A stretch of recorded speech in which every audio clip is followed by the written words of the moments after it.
The 2020 presidential debates around free college have focused on the differences between Pete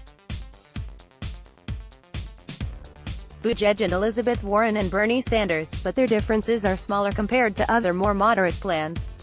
Photographer, Elijah Newvillage, Bloomberg. Copyright 2019 Bloomberg Finance LP. The 2020 Democratic presidential primary has been filled debates and town halls. Each one has included robust conversations about policy proposals addressing healthcare, climate change, and college costs. College affordability was an issue fiercely debated in the 2016 Democratic primary between Hillary Clinton and Bernie Sanders, so it's no surprise the conversation has continued. Most candidates have released plans to address college affordability, but interestingly the focus has primarily rested on one end of the spectrum. The free college debate, both on and off the stage, has largely centered on the differences between Pete Buttigieg and Elizabeth Warren and Bernie Sanders. While that conversation might have been the heated one, those candidates are not that far apart when it comes to addressing tuition costs. Plans to address student debt are more different. Warren and Sanders would eliminate public undergraduate college tuition for all students regardless of income, while Buttigieg would use a means test and eliminate tuition for 80% of students and reduce it for another 10%. Each plan would apply to students attending any public 2- or 4-year school. All three of those plans to address college costs are much more generous than ones put forth by many other candidates. Both would also significantly increase investment in higher education broadly, like doubling the Pell Grant, but stop short of a plan to eliminate tuition at all public colleges and universities. Instead of eliminating tuition for all or based on income, both would only make community college tuition free, something the Obama administration proposed in 2015. Those investments are significant compared to how the federal government invests in higher education today. They are far from the plans of Buttigieg, Warren, or Sanders. Warren and Buttigieg took each other to task during the last debate over their plans, but they ignored their rivals who contrast with them more. What Klobuchar and Biden have proposed is even less generous than Hillary Clinton's in the 2016 primary, a plan later made more generous after being pushed by Senator Sanders. Some might view the lack of attention on these plans as a shift in the party, where voters see free community college as the baseline proposal.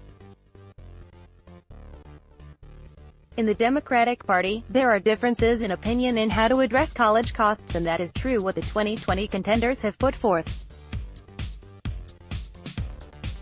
But only focusing on the distance between the plans of Buttigieg and Warren or Sanders ignores the larger and important differences in the debate over college affordability. Not only are the plans different, there are some possible concerns with only making community college tuition free. The current American higher education system is incredibly stratified, where low-income students are more likely to attend community colleges than their peers from higher-income backgrounds. Worse, community colleges are also historically under-resourced, though both Biden and Klobuchar both say they will also invest in those schools. Any plan that seeks to improve higher education must think about the capacity of these schools that serve students with the most need.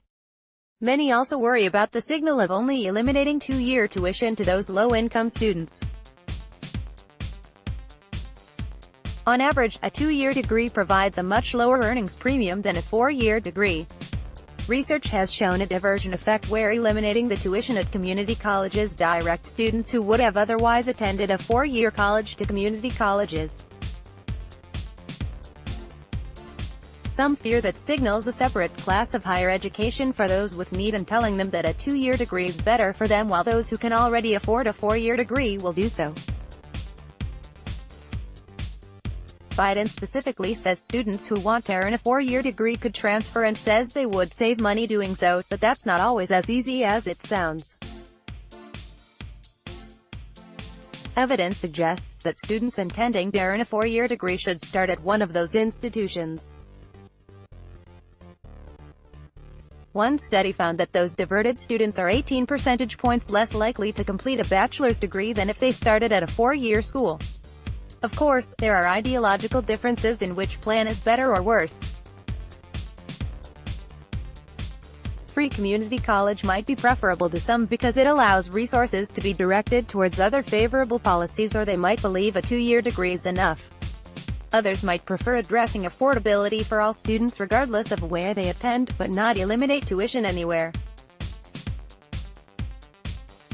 And while they are not as far apart, the differences between the plans of Buttigieg, Warren, and Sanders are still important.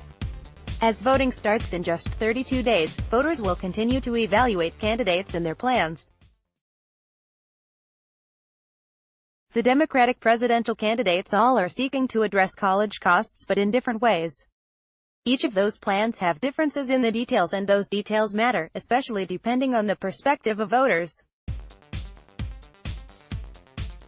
As the debate continues, those interested in addressing college affordability should evaluate all of the plans, not just what gets the most attention.